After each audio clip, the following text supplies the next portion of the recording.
il s'initie beaucoup de choses, à commencer par ce que j'éprouve précisément en ce moment, c'est-à-dire on est censé parler d'un livre qui se trouve lui-même pris dans le confinement et dans les incertitudes du confinement.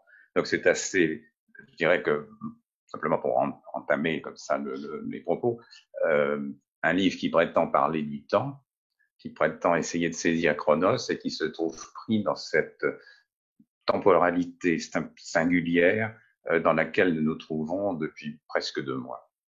Donc ça, c'est la première incertitude.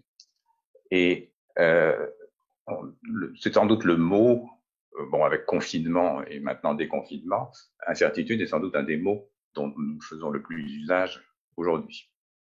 Et incertitude emporte avec lui, enfin le mot incertitude emporte avec lui les inquiétudes, emporte avec lui risque, emporte précaution, principe de précaution, prévention, prudence, anticipation, en général pour regretter qu'on soit incapable d'en faire montre. Et donc, l'incertitude est au fond au centre de toute cette constellation qu'on peut interroger de différentes façons. C'est pas nouveau. Nous sommes dans des temps d'incertitude depuis déjà pas mal de temps.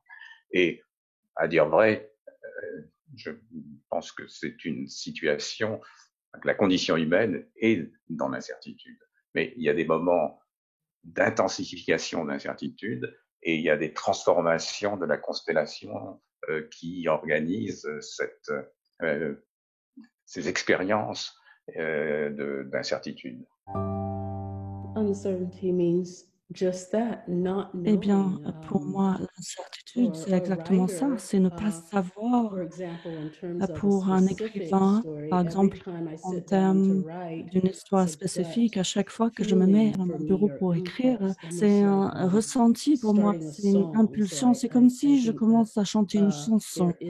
J'ai l'impression qu'il y a vraiment une composition musicale et un élément inconnu, imprévu lorsque j'écris.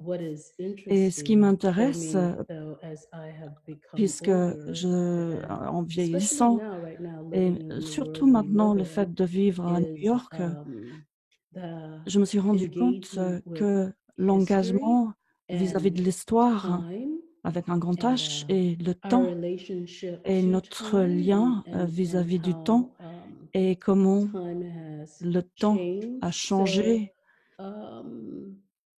Je pense que pour les artistes, tous les artistes vivent avec un certain niveau d'incertitude.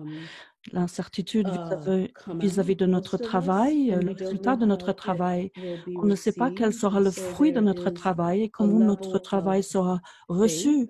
Donc, il y a une certaine, un élément qui est incontrôlable, c'est le destin. Et je lutte toujours avec cette incertitude. Le destin, c'est peut-être l'ange et la certitude, c'est peut-être un démon ou c'est peut-être un ennemi et il faut faire la paix avec cet ennemi. Ou moi, je dois faire la paix avec cet ennemi. Il me semble que le mot incertitude, et là je parle en tant qu'écrivain, ce mot est un mot qui est lié fortement à d'autres mots fort compliqués, tels que la frustration, tels que l'ennui. Autrement dit, je suis convaincue que notre culture a développé des phobies vis-à-vis de ces différentes façons d'être. On nous dit, par exemple, qu'il faut se débarrasser de la frustration, qu'il faut se guérir de la frustration et de l'ennui, et il faut arriver à le faire très, très rapidement. Et l'incertitude, à mon sens, fait partie de ce groupe, de cette catégorie ou de cette famille. Et donc, finalement, je les vois comme faisant partie d'un monde abstrait. Je les vois malgré tout comme étant des espaces créatifs. C'est-à-dire que dans mon travail, lorsque je suis frustrée, ou quand je suis incertain, ou quand je m'ennuie, ce sont des états d'être qui m'aident énormément. Et ce sont des indicateurs qui me permettent de voir qu'il y a un problème. Et donc, en tant qu'écrivain, j'ai vraiment dû cultiver cette capacité à gérer et à travailler avec l'incertitude.